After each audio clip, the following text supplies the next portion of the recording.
everybody, and welcome, bienvenue, Watguanue Radu, to Teach, Learn, Share, a podcast that thoughtfully explores teaching and learning practices in higher ed. I'm Jasmine Parent, a learning technology consultant at Teaching and Learning Services at McGill University, and I'm joined today by my co-host for this podcast series, Dr. Carolyn Samuel, the Associate Director of Faculty and Teaching Development at TLS. Thanks, Jasmine. So in this podcast series, which we've called Course Design with Sustainability in Mind, we've been exploring ways to design or redesign courses to raise students' awareness of multiple facets of sustainability. And we've talked about the value of examples to broaden our conception of the relevance of sustainability across the disciplines, and to illustrate how notions of sustainability can be designed into all different types of courses, like in a music course or an engineering course, or a 19th and 20th century Hispanic literature course. And that's the example we're going to hear about today. For me, there isn't really an obvious connection between sustainability and literature. So when I heard that, I thought, what's that going to look like? But the course we're going to be hearing about today considers the influences of the past on the present with the notion of the three pillars of sustainability in mind, those three pillars that we've talked about before, which are economic, social, and environmental. All of those are touched on in this course design. I know that a major goal of this course was to make the course content relevant to students today. And students care about sustainability. So how do we bring that into the context of Hispanic literature? So Jasmine, if you'd like to introduce our guests, let's go ahead and then we'll get the conversation going. Absolutely. Today, joining us on the podcast are Cristina Carnemolla and Daniel Salas. Cristina is an assistant professor of Hispanic and Italian studies in the Department of Languages, Literatures, and Cultures. Cristina obtained her PhD from Duke University, and she specializes in 19th century literature and cultural history. Cristina has a book project on the go that examines the emergence of narrative and rhetoric patterns within the context of the unclear and unstable meaning of race and nation-building discourses in Italy, Spain, Peru, and Argentina. In addition to research, Cristina has a strong commitment to teaching, which has been fostered by an American Association of Teachers of Italian Teaching Black Italy grant, and she has a diploma in second language teaching from Ca' Foscari University, a leading institution in the teaching of Italian to foreigners. Daniel is a PhD student in Hispanic Studies in the Department of Language, Literatures, and Cultures. He holds a master's degree in medieval history and literature in the Islamic and Christian worlds from Lyon Lumière University. He has completed 2 bachelor's degrees, one in literary studies from Universidad Nacional de Colombia in Bogota, and one in Arabic studies from Aix-Marseille and Lyon Lumière universities. His research interests include medieval and early modern Spanish literature, as well as medieval Islamic history and literature in Arabic and Persian languages. Daniel is interested in studying and fostering connections between Latin America and in the Middle East. Cristina and Daniel, welcome, and thank you so much for joining us today. Good morning. Hi, thank you for having us. So the course that we're going to be talking about today is a little bit different, as Carolyn mentioned, than the one that we've explored in a previous episode. The example that we talked about in an earlier episode was a redesign of a course that was taught before. The course that we're exploring today is essentially a design from scratch, so to speak. So Cristina, can you please walk us through describing the course that you designed? And it would be helpful to know the topic, roughly the number of students that you're expecting, the year of study of your students, things like this. Yes, thank you for having us today. And I'm so glad that you decided to invite us to speak a little bit more about our course. I was hired now 1 year and a half ago. So I'm quite new to ISP and ISP studies in our department. And I was thinking about new ways to get students to take our courses. And so I was thinking about that. And when I was in the metro, I was looking at our students, like students of our age, and they were always scrolling on Instagram with their phones, looking for recipes or looking for new outfits. And I was, it would be cool if we had some like that in our courses. But of course, I'm a scholar of 19th century literature. And how do you match these two things? So I thought about it. And then I was, wait a minute, like all of the writers that have been studied so far had written about that in different formats, either in recipe books, which were a huge thing in the 19th century, on magazines, and also in conduct books.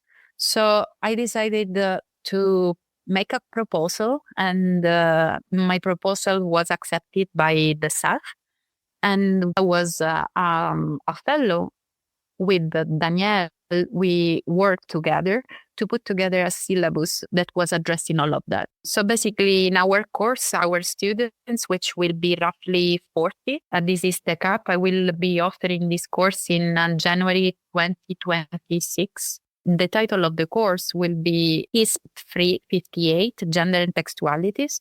So students will be confronted with texts that address gender and different formats of texts like recipes, articles, or conduct books entries.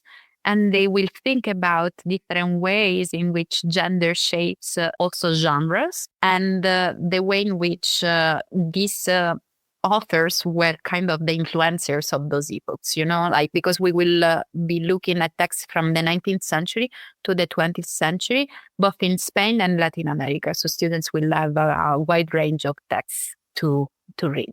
I'm really fascinated by this. You've given us some interesting background about the course. You're focusing on recipes, and you mentioned also conduct books.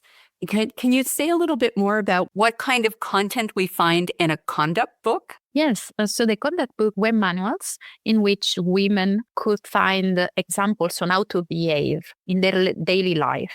So basically, if they were having a lunch and they had guests, what to do, how to prepare, or if they were going to the theater, what they need to do to prepare, what they need to put on in terms of clothing. So it was basically kind of, that's why I was talking before about the influencers of the epoch, because the people that were writing those kind of texts were basically giving to the women that were reading those texts examples on how to behave, on what to do, on what to wear, what to eat, how to present themselves in society. So this is kind of the content that you will find in conduct books. So now we have a sense of where the gender piece comes into this. Yeah, that's clear. Okay, I'd just like to come back to something that you mentioned earlier. You said that your course redesign was accepted by the CEF. So the CEF is the Sustainability Education Fellows Program that McGill ran for a couple of years. And you were part of the second cohort. So maybe we could talk a little bit about sustainability, because that's really the heart of the CEF program. So you've got a course that focuses on literature. You're addressing gender and textualities. The content deals with recipes, conduct books, and the like. Where exactly does sustainability fit in? Like, how did you design your course to foster sustainability? So in terms of sustainability, we thought about it like starting from, for example, the recipes. So let's say our course is going to be divided into two. We have a focus on food, and the other focus is going to be fashion. Students are interested in those content, and thematically, basically in our course, it's easy to think about, for example, recipes in a way in which they can be sustainable or not. So if our students are scrolling and think that eating a sandwich avocado is something healthy today, is it sustainable if we are doing it in Montreal and this avocado has been traveling from Mexico to arrive here? So we want our students to make these kind of connections. So they are going to read about how these recipes were born and if they were sustainable, because when they originally were written in the 19th century, a lot of these recipe books were basically written for women from the bourgeoisie who had not a lot of income. They were living on the money that their husbands were giving to them. So they had to use the money that they were given to feed large families. So in those terms, the food that they were cooking and the recipes that they were reading were meant to feed a large number of children. They needed to be healthy. The food that they were buying needed to be like cheap. So in this sense, the food that they were cooking was sustainable, like from different points of view. Theoretically, we are also trying to address putting together literature that comes from both from Latin America and from Spain, and address the theme of sustainability both in the 19th century and today. So we want our students to be exposed to this kind of literature. And there is a large literature addressing this topic in the Anglophone world, but not so much in Spain and Latin America. So we had some challenges, and Danielle is going to speak about that later on. And also, we wanted our students to go outside from the class and to make connection with our community of Latino people here in Montreal. And so we designed the course with in a way in which it's going to be project-based, and our students are going to go outside the class and discover restaurants and also shops that sell clothing that come from Latin America and from Spain here in Montreal, so that they can strengthen connections with the Hispanic community here. So basically, the values of that inspired us while we were putting together this syllabus were central in the way in which we did it, because we wanted students to reflect also on their practices as consumers. We wanted our students to think about the ways in which a text in the 19th century could inspire women not to behave in certain ways. And if we have a comparison with today, we wanted our students to think about it to think how Instagram plays a role on our lives when we are eating, as I was saying, a sandwich with avocado. So are we doing it because we want to do it, or are we doing it because we are influenced by someone else who is saying that this is an healthy practice, And so these were the questions that inspired us. So I'm curious then, how does this translate into learning outcomes for students? You've given us a sense of the content and how sustainability fits in. So all of this is somehow translated into learning outcomes that are articulated to students. Can you give us examples? And I know that you've reflected on different types of learning outcomes, so cognitive, but also affective. Would you be able to give a couple of examples? Yes. So in terms of the cognitive one, we have our students to work with the magazines, conduct, and recipe books that have been created within a specific model of how gender was conceived in the 19th century. And so we want our students to be able then to compare these models and the models of women that are created nowadays by different social media, for example. And we want our students to compare their own practices with the practices of women in the 19th century.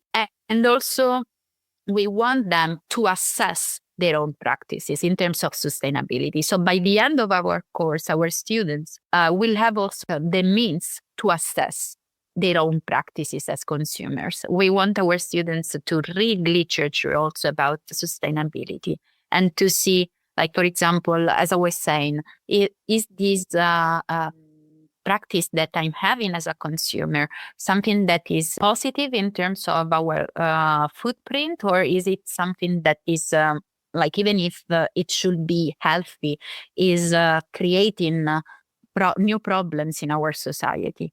And I think it's a really example of how the course content becomes relevant to students today. Can you give us an example of an affective learning outcome as well? To speak about our affective outcomes, I need to speak about something that we learned while we were in this journey with the SAC program. As Caroline explained before, we had the means to put together this course because we were supported by also teaching and learning services. And we learned about something that was called alignment. We didn't even know at the beginning what was that. And so we learned that basically when we are designing our learning outcomes, we have also to think about the ways in which we are going to assess them at the end. And so what I will say, our course is going to be project based. And so it means that we want our students to create a community in which they can share also their practices. And this community is not going to be only inside of the class, but is going to be also outside, because we want also our students to strengthen these connections between what's McGill and what's outside of McGill. And so these connections are going to be the base of these effective learning outcomes that we want to them to create. And in terms of how they are going to do that, I think I don't want to speak that much, because I think that Daniel is going to reply this question later. It's okay. Maybe we can just go to Daniel right now. Sure. So one thing we always emphasize with students when we're working with texts that are, well, in this case, over a century old and more, is the importance of staying connected with the world we live like today. So it's crucial not just to look back, but also to engage with the present and ask oneself how practices in the past shape our understanding in the world we live today.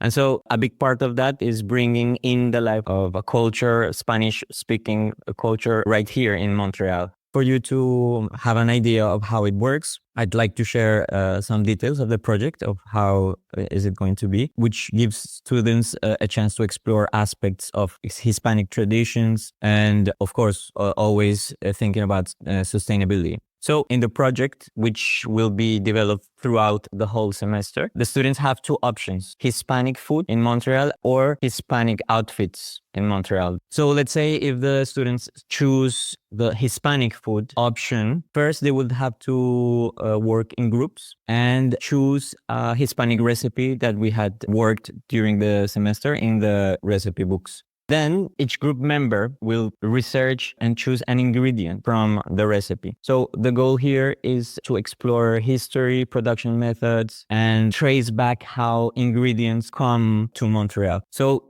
imagine they will go to, for example, Saint-Hubert near Jean Talon. They will go and explore Hispanic food markets, restaurants. They will have to document their experience.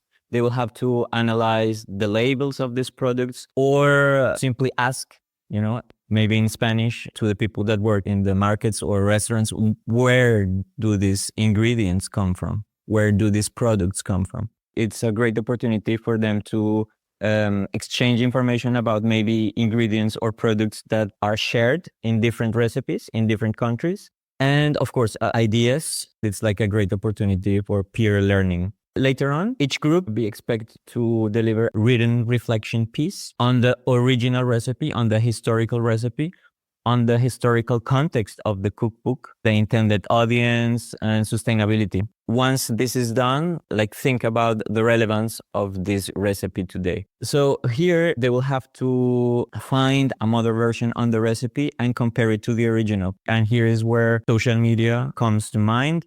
So we're expecting them to analyze the difference in language, ingredients, and audience that, let's say, the YouTuber uses today, and the strategies the cookbook used 100 years ago. So finally, they will have to create a 5-minute video recipe of this traditional dish, showcasing the chosen ingredients and how is it sustainable or not in Montreal. And last but not least, they will have to reflect on the whole process of updating the recipe, the sustainability, and of course, the collaboration that they had during the group work.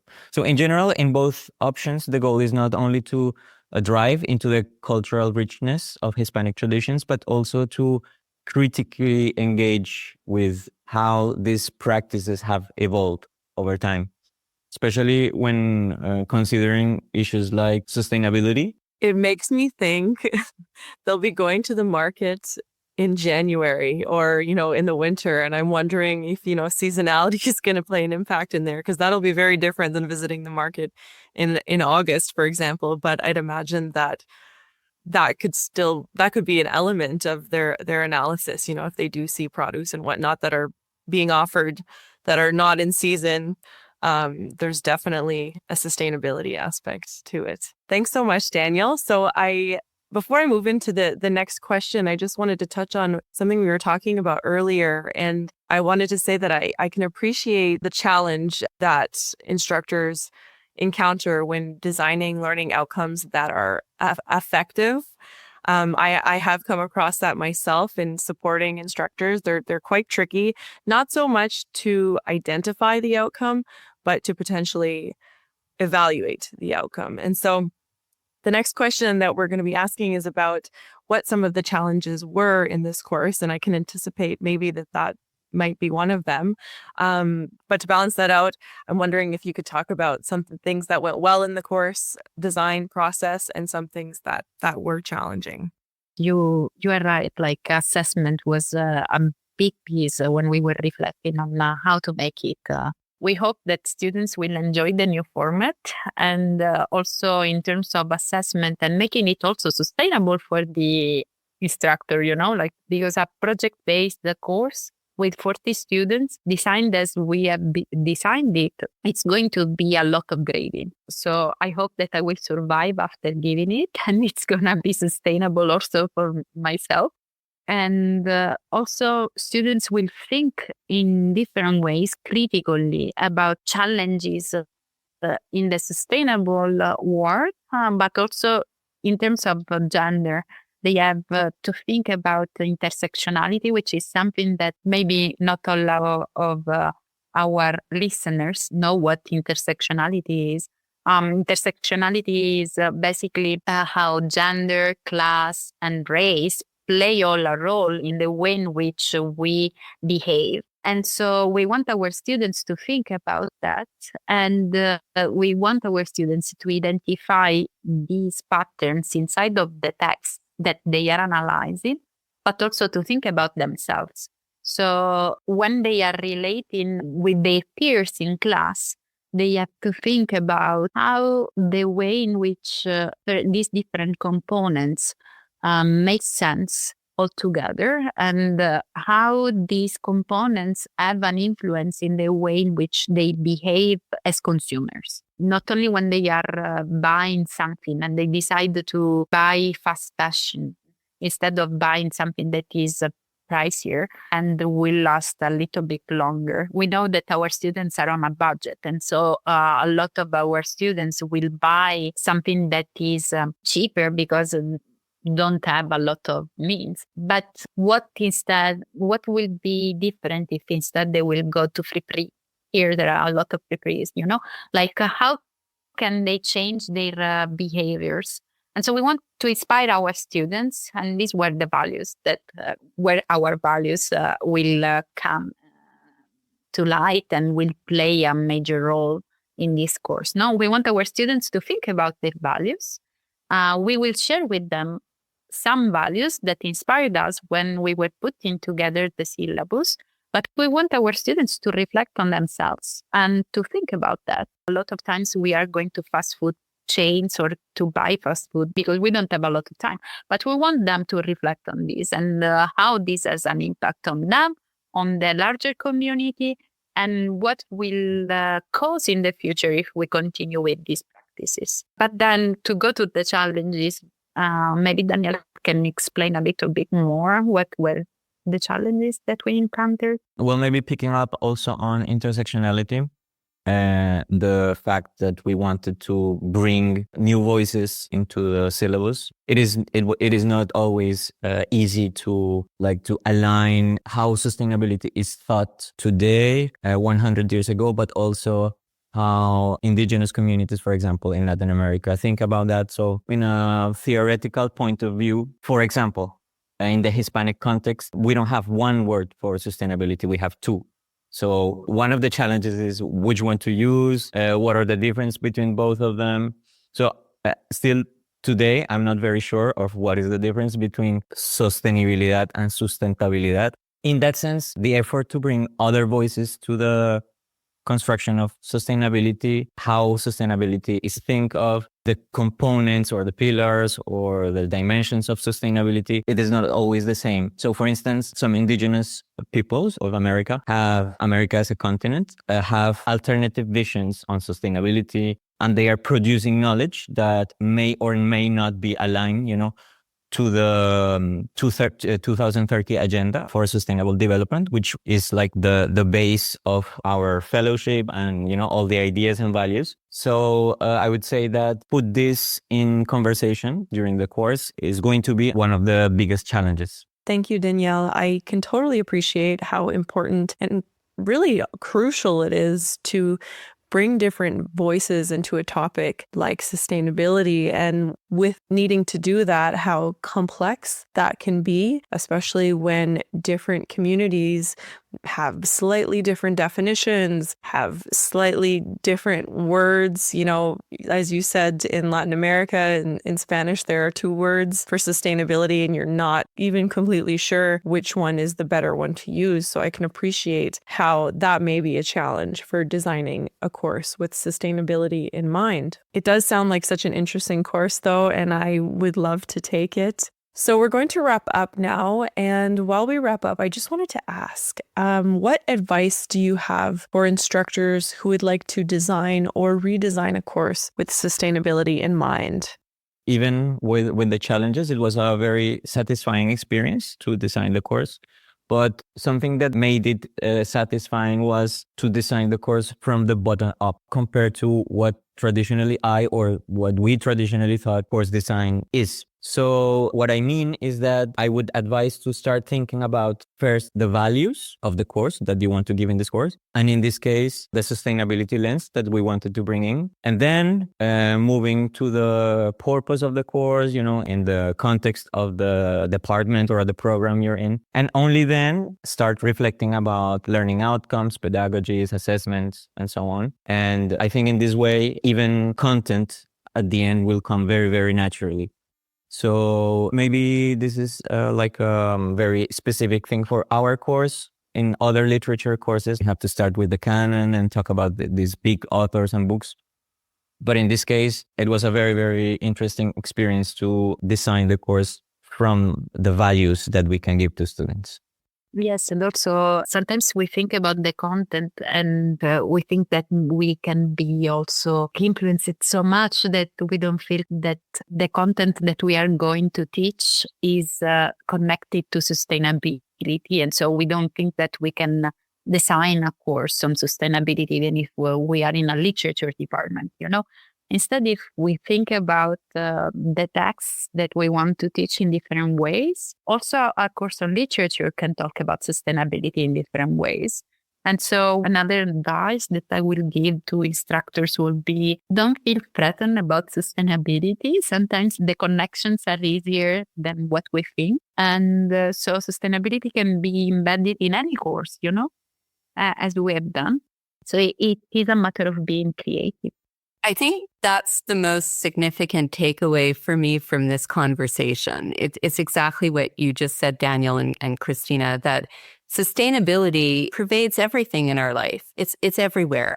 And if instructors reflect on the intersection with their course content, there will inevitably be ways to bring sustainability into the courses. So I'm not going to do any more of a wrap up. I think that's a pretty good takeaway. And Jasmine, I'll hand it off to you. Absolutely. Thanks so much.